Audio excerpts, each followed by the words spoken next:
Assalamualaikum warahmatullahi wabarakatuh.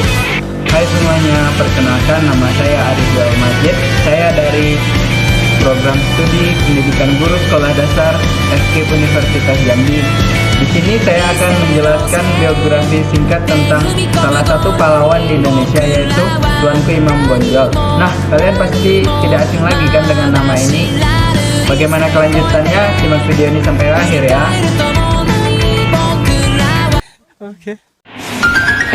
Muhammad Syahab atau sering dikenal dengan sebutan Tuanku Imam Bonjol merupakan salah satu pahlawan nasional negara Indonesia yang berasal dari Provinsi Sumatera Barat.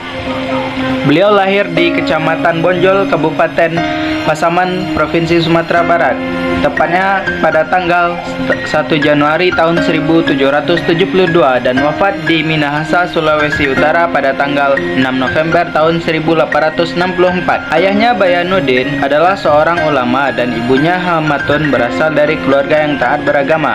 Lingkungan yang religius membentuk kepribadian Muhammad Syahab menjadi seorang yang berpegang teguh pada nilai-nilai agama Islam. Sejak usia muda, ia menuntut ilmu agama di surau-surau dan berguru kepada ulama-ulama terkenal di Minangkabau. Ia kemudian menjadi ulama besar dan mendapatkan gelar Tuanku Imam yang mencerminkan kedudukannya sebagai pemimpin agama. Beliau juga berperan dalam Perang Padri, yaitu sebuah konflik yang awalnya berakar dari upaya gerakan Padri untuk menerapkan ajaran Islam yang lebih murni dan menentang praktik adat yang dianggap bertentangan dengan syariat.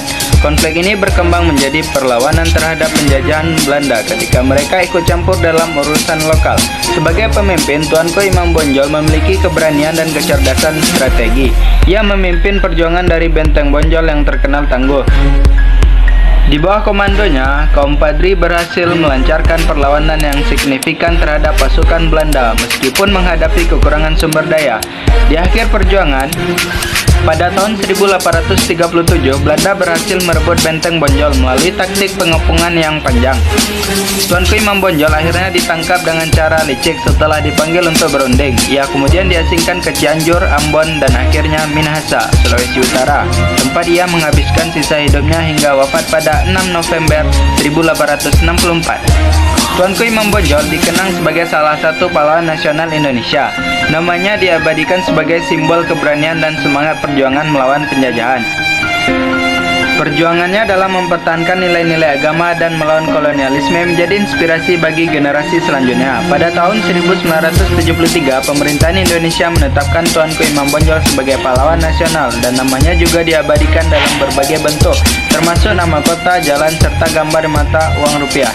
Bahkan sekarang namanya juga diabadikan dalam salah satu universitas di Sumatera Barat, yaitu Universitas Islam Negeri Imam Bonjol. Kesimpulannya, biografi ini menggambarkan kehidupan seorang pejuang yang penuh dedikasi untuk mempertahankan keyakinan dan martabat bangsanya. Tuanku Imam Bonjol adalah teladan bagi perjuangan dan keimanan yang tak tergoyahkan. Nah, itulah video singkat dari saya mengenai salah satu pahlawan Indonesia, yaitu Tuanku Imam Bonjol. Sampai ketemu di lain waktu ya. Wassalamualaikum warahmatullahi wabarakatuh. 中にある赤と青い線、それらが結ばれるのは真